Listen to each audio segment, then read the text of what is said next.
ano passado, né? No meio do ano passado, julho, eu fiquei doente, né?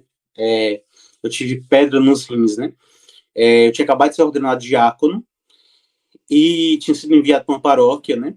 E quando foi uma noite, uma quarta-feira, como essa, né? De madrugada, eu comecei a sentir fortes dores, né? Acordei com as dores. E eu fui ao banheiro, pensava que era dor de barriga, não era. Tomei remédio para a dor de barriga, não passou. Não conseguia encontrar uma forma dessa dor cessar. E aí eu comecei a querer vomitar, a suar frio, e comecei a ter pequenos desmaios, né, de dor. E fui levado, o padre que morava comigo na época me levou para o hospital, né? Fui diagnosticado com pedra nos rins e estava internado em um hospital público, estava no meio do corredor. E o padre que me levou na época, ele disse assim: diácono, dá sentido a essa dor, né? Dá sentido a oferta dessa dor por algo, né? E de logo imediato eu lembrei do Beato Carla Coates ali, né? Eu lembrei do que ele fez quando ele estava no leito de morte, né? Ali perto de morrer. Ele oferta tudo aquilo que ele estava sofrendo pelo Papa e pela Igreja, né? E aí eu também lembrei da frase que ele dizia, né? Uma das frases também conhecidas dele é que todos nós precisamos ser originais, não fotocópias, né? Então eu disse assim, olha, eu vou ofertar essa dor toda pelas almas que estão sofrendo no purgatório, né? E criei uma devoção também muito forte pelas almas do purgatório, né? E ofertei tudo aquilo que eu estava sofrendo.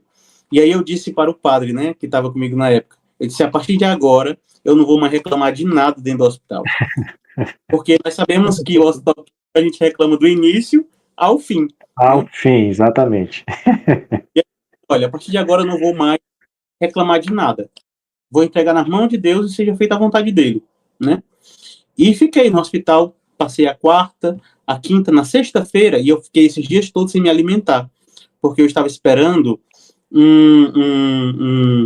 uma tomografia, né? E para fazer a tomografia, eu não podia ter se alimentado. Então, eu estava tomando só soro pela veia, né? Na veia, isso.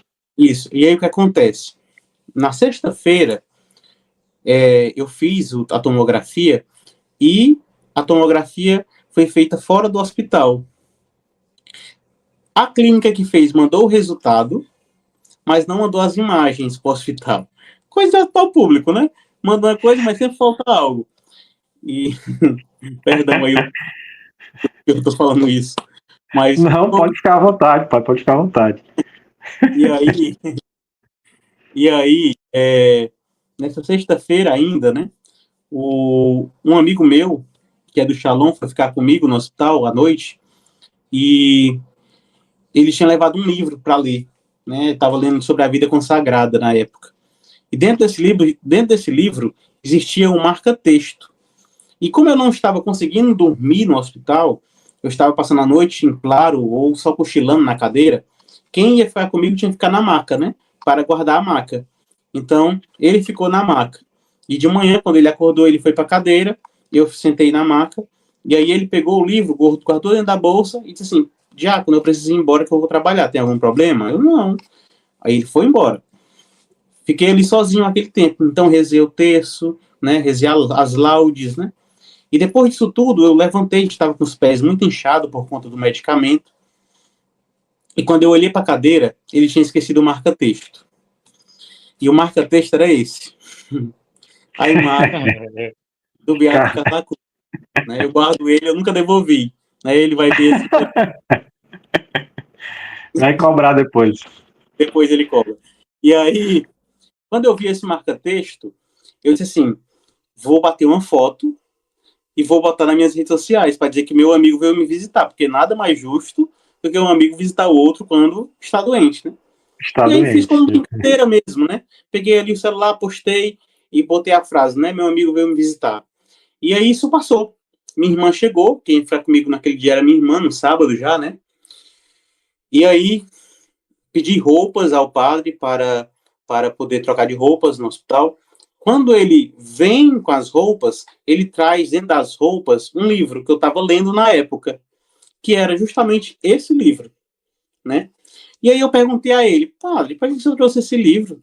Aí ele foi dizer assim, para você ficar intertido aí, né? Você vai ficar o final de semana aí, vai fazer nada aí mesmo, pelo menos ler, né? Aí eu disse, tá certo. Desde que eu peguei a sacola de roupas, eu coloquei ali do lado, né? E conversa vai, conversa vem, ele foi embora, o médico passa. E o médico, ele já sabia que eu era diácono, né? Aí ele disse assim, diácono, eu olhei seus exames. E nos seus exames tem que o senhor tem pedra nos rins, mas eu não tenho como fazer a cirurgia por conta que eu não sei o tamanho das suas pedras, né? Então a gente vai ter que esperar segunda-feira. E nisso, uma das enfermeiras que estava ali no hospital era ministra da comunhão, ela conhecia, né?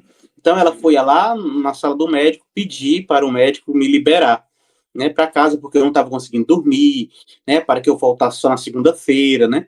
Mas eu não tinha reclamado de nada, porque qual era o meu propósito? Não vou reclamar de nada, né? Então Sim. ela que foi lá pedir, né? Aí o médico volta. O médico volta e diz assim, diácono, eu não vou liberar o senhor, porque o senhor pode voltar a sentir dores, né, na sua casa, e vai ser todo um mal-estar de novo para chegar no hospital, dar entrada. E aí é melhor que o senhor fique aqui, porque se o senhor sente alguma coisa, a gente vai medicar o senhor e tá tudo certo. Exatamente. Aí eu disse assim, tá certo, né? Aquela carinha triste, mas tá certo, né? Aí ele olhou para mim assim e disse assim, mas vamos repetir seus exames para ver como é que tá? Porque os meus rins, eles estavam muito inflamados, né? Não era só as pedras nos rins, eram os rins inflamados também, porque o canal urinário, ele estava impedindo, né? As pedras estavam impedindo a urina de descer. E ali estava ficando inflamado. Quando ele pede para mim refazer os exames, eu vou dizer assim, tá certo. Ele vai preparar os exames, vem a mulher, faz o exame de sangue, exame de urina. E eu digo assim, enquanto ele vai preparar o ultrassom, eu digo, menina, eu vou ler o livro, um pouquinho, né, para me acalmar. Aí fui ler o livro. Quando eu vou ler o livro, quando eu abro o livro, na primeira página, o padre tinha colocado uma relíquia de toque do Carlo Acutis dentro. Uma relíquia que era dele. Era, né, porque agora é minha. Ele tinha colocado toque dentro. Quando eu abri, que eu vi, e nós sabemos, né, que a relíquia é a presença do santo no lugar, né? Então, quando eu abri, eu disse assim, não, algo está acontecendo, porque foi 3 vezes que ele apareceu em um dia só para mim. Algo está acontecendo de sobrenatural. Aí vieram me buscar para fazer ultrassom. Quando eu chego na sala de ultrassom, o médico faz o ultrassom e durante a ultrassom ele diz assim para a menina que estava acompanhando ele, né? Tem algo errado. Você não sabe o desespero de escutar uma frase dessa quando você está doente. E sem contexto, assim, né? Do nada. Não, nada. Você não sabe o desespero que é. Eu saí daquela sala, eu olhei para minha irmã, e disse assim, eu tenho certeza que agora eu vou.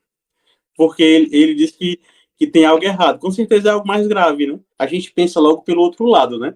Não pensa que algo está acontecendo, que pode ser, né? E aí ele manda me chamar, o médico, na sala, né? Dr. Magnus, o nome dele. Aí ele me chama, coloca no exame assim, já, o senhor estranhou a pedra e não me falou nada?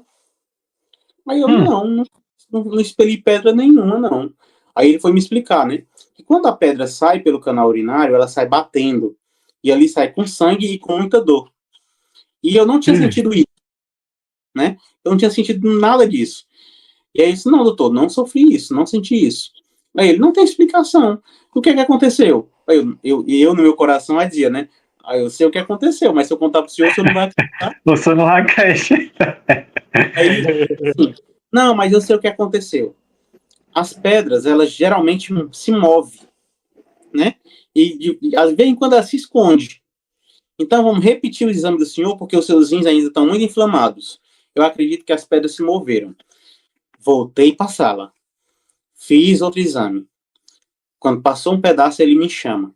Quando ele me chama, ele pegou os 3 exames e colocou em cima da mesa, né? O exame da tomografia, que dava que eu tinha pedra nos rins. O exame que eu tinha feito poucas horas atrás, que os meus rins estavam muito inflamados.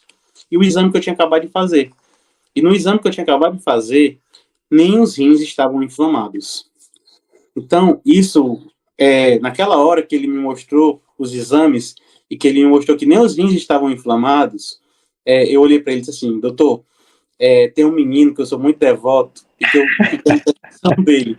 Eu não sei se o senhor vai acreditar, mas isso foi uma graça que eu alcancei por meio da intercessão dele. Aí ele disse assim, aí ele olhou para mim e disse assim: diácono, o senhor é muito católico, porque eu nunca tinha visto isso acontecer aqui. E é a primeira vez que eu estou vendo uma coisa acontecer dessa forma. Aí eu, pois é, talvez seja para a conversão do seu coração, né? Até brinquei com ele ali. Saí, né? Saí assim, ele disse: o senhor está de alta, pode ir para casa, né? E eu saí dali com isso no coração, né? Que, de fato, quando a gente se torna amigo de alguém que está com Deus, ele não tem outro lugar que vai nos levar senão para próximo de Deus, né? E ele me mostrou isso na minha vida, sabe? E depois daquele dia, eu contando isso, essa história para o meu arcebispo, nós fizemos uma solicitação, né, à Itália, e nós pedimos a relíquia, né? E ele me perguntou, né, para que a gente vai criar relíquia? Na época eu ainda era diácono, né? Por que a gente vai criar relíquia, diácono? Aí eu disse assim para ele: essa relíquia, ela tem que ir ao encontro de todas as pessoas possíveis da nossa arquidiocese, né? Para que elas tenham uma experiência com alguém que está próximo de Deus. E é isso que está acontecendo aqui, né? Nós estamos tendo uma possibilidade de ter um santo perto de nós, né? Um santo que tem feito tantas graças, né? Qual é a diferença disso para um milagre, né? Eu não tive um milagre, foi uma graça. Porque o milagre é quando não existe mais possibilidade nenhuma de reverter o quadro, né? Tipo, o Mateus, né? Que é o primeiro milagre do Carlos. Ele estava definhando, ele ia morrer, e aquilo ali foi surpreendente, que o pâncreas dele volta para o lugar e ele volta a viver normalmente, né? Então aquilo foi um milagre, né? A Valéria, né? O segundo milagre, que ela teve traumatismo craniano, né? Estava desenganada. E de uma hora para outra a mãe dela pede a intercessão ali diante da maior relíquia, que é o corpo, e ela começa a ter uma cura imediata, sem ninguém saber explicar o que estava acontecendo, né? Ao ponto da menina sair do hospital com 15 dias, tirando todos os plugs, né? Então isso foi surpreendente, os médicos não sabiam explicar. Então isso é milagre, né? O que eu sofri foi uma graça, né? Eu poderia ter feito a cirurgia e estar bem aqui conversando com vocês do mesmo jeito, mas não foi preciso, porque o meu amigo que está no céu, ele intercedeu por mim e aconteceu a graça na minha vida. Muito bem. Graças a Deus, via Carla Cruz. Mas o milagre não é o santo, né? Eu faço essa brincadeira muitas vezes e pergunto ao povo, né? Carla Cruz faz milagre? E todo mundo, sim! Aí eu digo assim: não, gente, não faz. Quem faz milagre é o Nosso Senhor, né? Ele é só o intercessor da gente, né? A gente precisa ter isso muito claro, né? Padre, muito bom, muito bom testemunho. A gente que já participa assim da igreja, né, mais ativamente e tem esse propósito de evangelizar, a gente sempre ainda se surpreende, né, com essas histórias, porque realmente, e o senhor que viveu uma, né, assim, não tão perto, mas viveu uma em si mesmo, né, é bem interessante. Eu era muito ascético disso, né? Eu olhava para isso e dizia: olha, eu não sei não, hein? Será que isso acontece? E hoje eu posso testemunhar porque aconteceu comigo, né? Não foi alguém que eu escutei, não foi alguém que me contou, né? Mas aconteceu comigo, né? É a minha história, né? Isso eu carrego comigo, né? Quando as pessoas chegam para mim, né? Como chegou segunda-feira uma menina que estava com muitas dores no joelho porque ela estava com problemas, né, nessa cartilagem do joelho, né? Ela não conseguia se ajoelhar na hora da adoração. E segunda-feira, na hora da adoração, ela se ajoelhou e depois do momento, ela veio até mim e disse assim: padre, eu acho que eu sofri uma cura porque eu não conseguia me ajoelhar e eu me ajoelhei a adoração inteira e eu estou aqui conversando com o senhor em pé sem sentir um pingo de dor, né? Então, isso, né, que acontece, isso que vai acontecendo aos poucos, né, de cada pessoa ter essas graças, a gente não fica mais ascético, né? Quando ela fala isso para mim segunda-feira, eu digo: graças a